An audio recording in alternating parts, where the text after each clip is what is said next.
কি হলো বাপ, এত তাড়াতাড়ি চলে আসলে যে? আজকে অনেকটা পথ জার্নি করেছি তো, পাগুলা ব্যথা করছে, তাই চলে আসলাম। ভাই আমাদেরকে ঘুরতে নিয়ে চলেন না। হ্যাঁ ভাই, নিয়ে চলেন না। বলো না ভাই শরীর খারাপ, কালকে যাস। যাও বাপ, তুমি ঘরে গিয়ে আরাম করো গা। কি হয়েছে তোমার? কিছু হয়নি। কিছু হয়নি তো মুখ শুকনো শুকনো লাগছে কেন? তাকে থেকে দোকানদার আমার সাথে টাকা লিয়েছে বুঝলি, রাকেশরা দোকানদারকে ধরে মারলো। আমি একটা জিনিস বুঝতে পারছি নি, আমার সাথে টাকা নিতে অসুবিধা কোথায়, আর আমাকে ডাকাত বংশের জামাই বা বললো কেন? ডাকাত বংশের জামাইকে ডাকাত বংশের জামাই বলবে না তো কি বলবে? তোমার আব্বা ডাকাত? আর একটু আগে তোর বললে যেটা বললে সেটা সত্যি?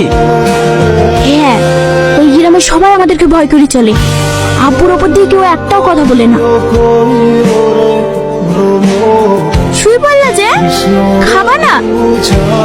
না, তাইলে আমার পেটেই ডাকাত পড়ে দিয়ে গেল। আজকে একটা বড় হাত মারতে হবে। হ্যাঁ, তো রাতে বাইরে যে বাপ। একটু বাথরুমে যেতাম। ও, যাও।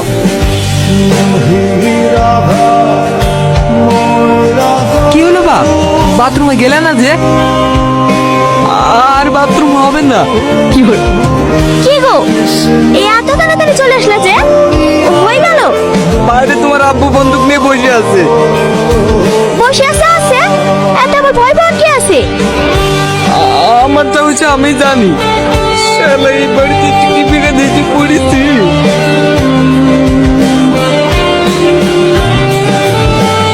কি হলো, ব্যাগ গুছাছে যে? আমি আর এক মুহূর্তে এই বাড়িতে থাকবো না। কাল রাতের কথাটা তোমার আব্বু আজকে বলছিল, তোমার আব্বু আমাকে মারার প্ল্যান করছে। কিসব আবার তুমি বলছো? আব্বু তোমাকে কিসের জন্য মারতে যাবে? আমি যেটা নিজের কানে শুনেছি সেটাই বলছি। তোমার মন গেলে আসো, আমি চললাম। কোথাও যাচ্ছে নাকি বাপ? না না, আমি আবার কোথায় যাব? ও, চলো খেলে বা। রোদ্রের মধ্যে এই বাড়ি থেকে কেটে উঠতে হবে। কি হলো, দাঁড়িয়ে থাকলে যে? চলো। কে রে? কে ঢুকলি ভিতরে? তাড়াতাড়ি বাইরে আয়, নাহলে কিন্তু দরজা ভেঙে ফেলবো। খোল খোল বলছি গেট। এ সাল্লু, তাড়াতাড়ি গেটটা ভাঙ।